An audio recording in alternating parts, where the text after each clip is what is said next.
Hi everyone, it's Jess again. I'm back with another video for you. I thought I would do a part 2 to my first video that I made yesterday. This one will be colouring Bud the Bunny. So if you haven't already drawn your bunny, make sure that you watch my previous video and then come back to this one and colour with me. You can use anything you'd like to do this, whatever you have at home, make use of that. So if you're lucky enough to have a tablet and you've already drawn Bud on your tablet, you're going to colour on that. If you have a computer and one of these kinds of tablets, you can do that with me. That's the way I will be doing it. Or if not, just use pencils and paper or paints if you have them. Anything that you have would be great. Let's just get creative together. Okay, so here we go. Okay, so yesterday I accidentally deleted my original drawing of Bud, so thankfully I draw Bud all the time, so I have lots of other drawings of him. So this is my drawing of Bud, and as you can see, if you're doing it on a computer, you'll have a drawing layer right here, and we're just going to add another layer, bring it underneath the drawing layer, and we'll call it colour. And obviously if you're using coloured pencils or paint, you don't need to worry about any of that. So when you're colouring, you want to first think about where is your light source coming from? Is it coming from the left side of the page, the right side of the page, up in the corner, above him? Because that will dictate where you will put shadows on your bunny. So I, for some reason, usually do my light coming from the left side, and then it will get slowly darker going to the right. So you start always with your lightest colour first. And Bud's a kind of cream coloured bunny, so I'm going to go with a kind of a light cream colour. And if you are using Photoshop, I really like the Kyle T. Webster's brushes. I'm using Kyle's Real Watercolour right now. It's got a watercolour feel. It's very, it's got wet edges. It's really great. So I'm going to have it on normal. And then we're just going to colour the whole of Bud. And if you're using colour pencil, you'd obviously just do a light colour all over him like this. And it's okay if you don't get it perfect, or if you get it over the lines, because that can add to the character of your art. Makes it even more special. Okay, there we go. Now we're going to add another layer. So you're going to use a slightly darker cream, and I'm going to put this on multiply and bring the opacity down so it's not too stark difference, and then you're going to just slowly, we'll do it a little bit darker than that, build up the colour, leaving a white or a lighter cream on the left. Building up the colour, as you can see, just going darker as we're moving to the right. Okay, and then again a little bit darker.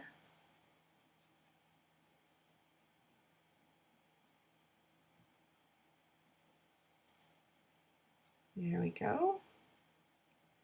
And one more, right on the edge, so it's like a bit of a shadow. There we go. And then the last thing I like to do is I do like to add a bit of a grey. So you can use grey coloured pencils, paint, and I'm just going to do a small amount and just kind of show that he's got a bit of a shadow, like where his neck is, on the inside of his left ear and on the outside of his right ear, and going down his face. Then he'll have a shadow under his paws, so I like to put a bit of a shadow under his paws and do that a little bit more along the bottom here, just on the right side of each of his feet, and then going up the right side of his body, and then his arm.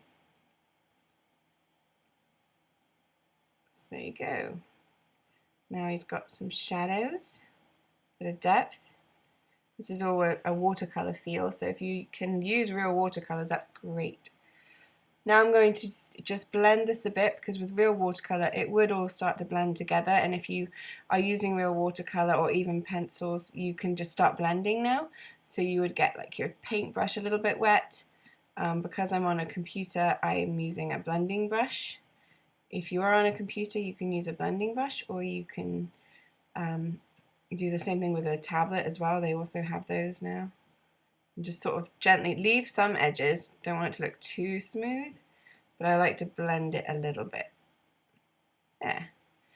Now, the only thing we're missing for him is just a little bit of pink accents for nose, cheeks, and ears. So I like to do kind of an orangey red, pink, sorry. And you start light. Get your brush again. Just a little bit. And if you were painting this, you would just do it just a little bit. Get real close. Give him a little pink nose. And then we're going to make the brush a bit bigger. And we're going to do pink cheek. Don't worry that it looks a bit clownish right now, because we're going to blend it. And then we're going to do some pink inside of his ears. Just right there. And build it up as you're going towards that hairy part. Boom. And then we're just going to blend it again. Just a little bit of blending. Nothing too crazy.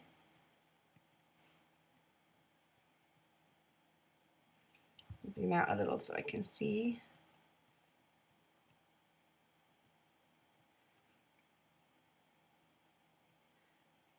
Nose, just a tiny bit of blending on the top. And there he's got his little rosy cheeks, little pink ears. See how easy that was?